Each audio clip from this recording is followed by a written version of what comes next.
Alright? Because of the interest. Diba? So yun po yung maganda when it comes to maturity rate or maturity date, sorry, and of course, investing into bonds. But just like I've mentioned, hindi po ito yung exact amount or exact value ng mga bonds. Alright? It varies from time to time. Alright? Ayan. So this is just an example para mas maintindihan nyo po kung ano yung bonds. Alright? Ano yung maturity date, and ito, yung coupon rate indicates the periodic payment to be paid by the issuer to the investor over the bonds holding period. So ito po yung periodic payment. So kanina po kung ilan or gaano katagal yung magiging contract po natin for us to be paid into the investment na nilagay natin. Ayan. So ito po yung sorry. Ito po yung ano niya, no, illustration kung paano ba talaga siya nag-work. Borrower and lender entities who purchases bonds are considered lenders while bond issuers are the borrowers. So example po nito, ang government po is issued a bond or a bond fund to fund the instruction or construction of the MRT-7. Alright? So ganun po nag-work ang bonds. Maglalabas si government o si Malacanang para bigay ng budget. Madalas po natin naririnig ito sa mga hearing, di ba? Sa mga, lalo na sa DPWH, when it comes to DOH, di ba? So if there are projects, of course, government ang mag-fund and bodies of government din ang magko-construct. Like DPWH, they will be constructing like highways, roads, bridges. So government po manggagaling yung bonds or sila mag-i-issue, and then sa government sila mag-fund, and then uutangin po ng other bodies of the government to construct a certain project. So that is how the borrower and lender scheme works. All right? Entities who purchase bonds are considered lenders while bond issuers are the borrowers. All right? So gets po ba natin itong bonds? Meron po ba tayong mga katanungan about sa bonds, or meron po bang hindi nakakagets, or pa-type 1 kung clear naman po? Ayan. Medyo mabilis po ba ako magsalita? May nabibilisan po ba sa akin? Okay naman po ba? Sakto lang po. Alright. So thank you very much guys for your responses. So please feel free to message kung nabibilisan kayo. Paminsan hindi ko na mamalayan sa sarili ko ang bilis ko pala magsalita. So thank you very much for responding guys. No? So wala naman daw questions. So nag-type naman sila halos lahat ng 1. So thank you very much. Let's move forward. So that is primarily bonds. All right. Ayan. So it's also there are 3 sources of bond returns kasi. All right. So there are 3 sources of bond returns: interest rate, currency and credit. So sa interest rate, no, the change of interest rate will affect the bond prices po kasi. If the interest rate go up, all right, pwede niyo po i-take note to if the interest rates go up, the bond prices go down. All right? So that is how the interest rate is computed. Kung kapag tumaas po ang interest rate, ibig sabihin mababa po ang value ng bonds. Pero pag mataas po ang value ng bonds, ibig sabihin mas mataas po ang interest rate. All right? So the currency naman po this is only applicable to foreign exchange denominated bonds. No, but the appreciation and depreciation of currency can also affect bond returns. No, so currency meaning ito lang naman po yung mga foreign exchange, di ba? The prices of dollar versus a peso, the prices of yen versus peso. All right, so it changes and it also affects the prices of bonds kasi. All right, and of course the third one is the change of credit ratings and credit grading affect bond value. Alright, bakit? Kasi syempre, tinitignan din po ng company if you are capable of paying or not. Diba? Ganon din naman po kasi sa bangko. If you are purchasing or if you're availing a credit card, diba, tinitignan po nila yung bank history natin. Diba? Tinitignan po nila yung laman ng ating what comes in and comes out of our banks para nakikita nila kung ano ba kaya ba natin magbayad.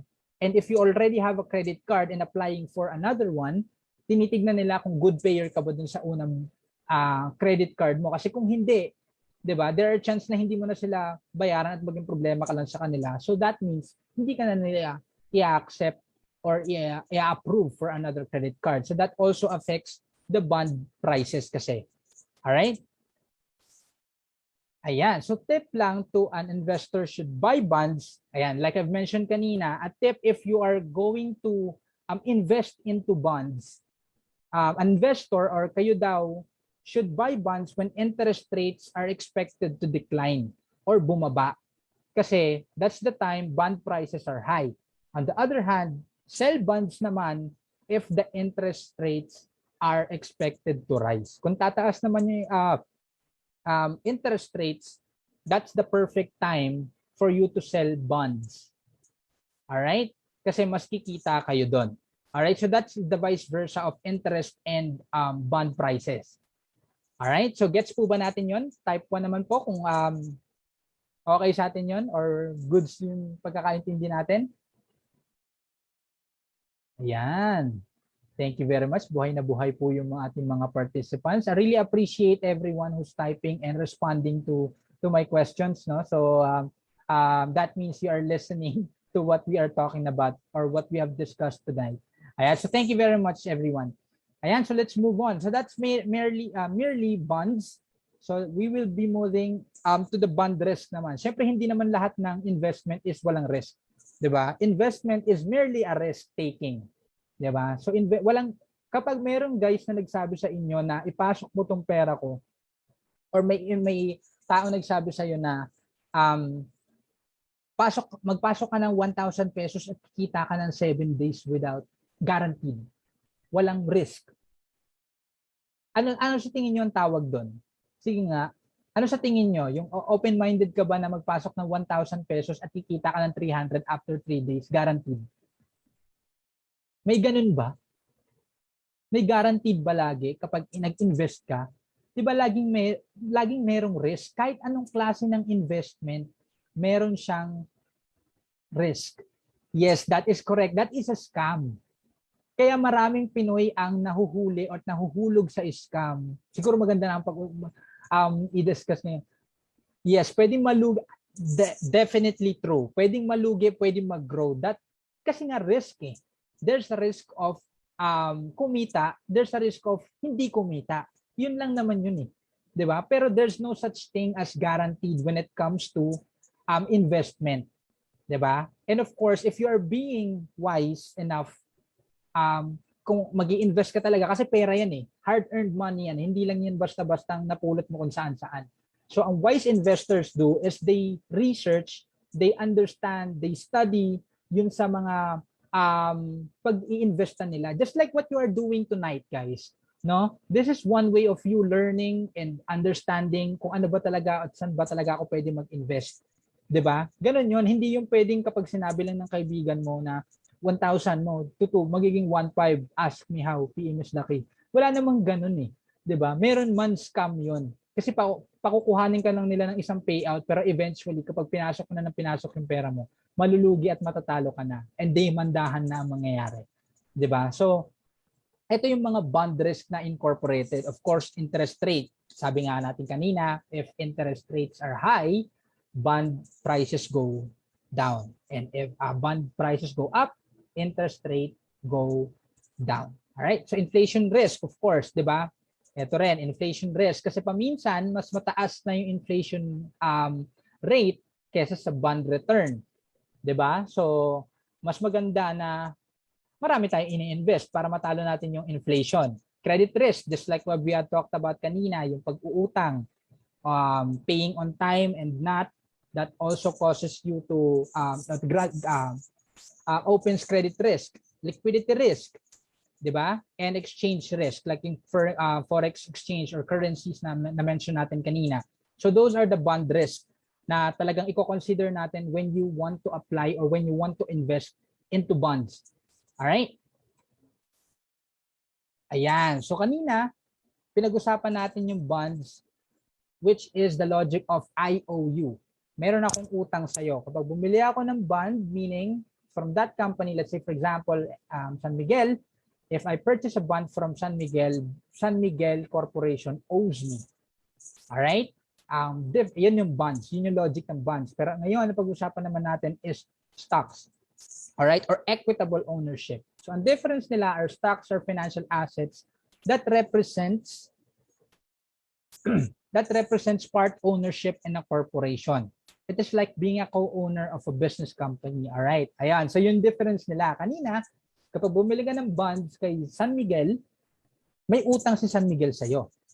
Pero ngayon, kapag bumili ka ng stocks sa San Miguel, co-owner ka or shareholder ka ngayon ng San Miguel. Alright? So yun yung difference nila. Kapag bonds, may utang sila sa'yo. Kapag equity or stocks, part owner ka ng company na yon. Yung pinagbilhan mo ng stocks. Alright? So type 1, gets ba natin yon, guys? Sorry, one lang ang naiisip ko na ipapatype. Ayan. Ayan. So gets naman ang ating mga madlang people, no? So thank you very much again, guys, for your responses. Ayan. So let's discuss stocks, all right? So publicly listed companies are corporations whose shares are traded in the stock market. So hindi na natin i-dwell in masyado itong mga to, pero I'm pretty sure you are all familiar with this. Kung hindi man, ito yung mga Jollibee, SM Holdings, Ayala, all right? So yan yung mga San Miguel, Meralco, yan yung mga companies that are publicly listed. Kasi kung hindi yan publicly listed, hindi ka din naman makakapag-invest dun eh. So you can only invest into stocks na yung publicly listed ng companies natin at yung nasa PSEI, which stands for Philippine Stock Exchange. All right? Philippine Index Stock Exchange, right? Ayan. So stock market. Ayan, so stock market, a physical or virtual venue where buyers and sellers trade their shares. All right? So kaya pinapakita tong dalawang to kasi for those who don't understand the terms sa stock market, no, bear is actually bull is when the market is going up, yun yung tawag dito, yun yung signal or yun yung trademark. When the market is up, that means bull. Kasi ang bull is they attack upwards, 'di ba? Kasi ganun yung horn nila pataas. So if it's bull, meaning the market is going up. But if bear, 'di ba, ang bear umaatake pababa, like they claw down their enemy. So kapag bear naman, the market is going down. All right? So yun yung ipagsabihin ng bull and bear sa ating stock market. Bull, market is going up, bear is market is going down. Market prices po ang pinag-usapan natin dito, all right? Ayan, so stock exchange is an institution regulating the stock market and facilitating the trading of shares by investors. So dito natin malalaman kung ano yung unit prices ng isang company dito sa stock exchange. Alright? So ang logic po ng pag-trade ng shares is buy low, sell high. 'Di ba? So kapag bumili tayo ng units, the cheaper they are, mas maraming units tayo mabibili. The expensive or the mas mahal, syempre mas konti yung units na mabibili natin. Alright? So timing is everything also when it comes to trading and selling stock exchange or stocks. Alright? So broker, ayan. So broker naman is an individual or firm that charges a fee or commission for executing buy and sell orders submitted by investors.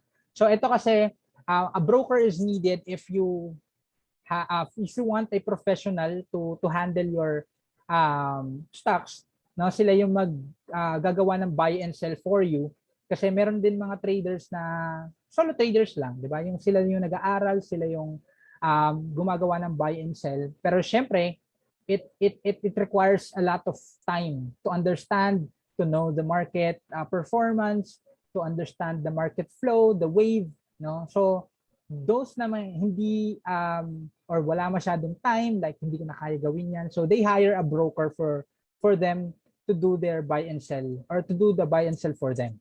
All right, so that's mainly the purpose or the role of a stock broker. All right, so if you want one, you can always look for one. Pero if you have the time to learn and understand the stock, di ba? Pwede na kayo mag-buy and sell on your own. All right? Ayan, so risk in investment in stocks. Of course, there are also risks. So just to give you another information or added information, ang bonds po kasi is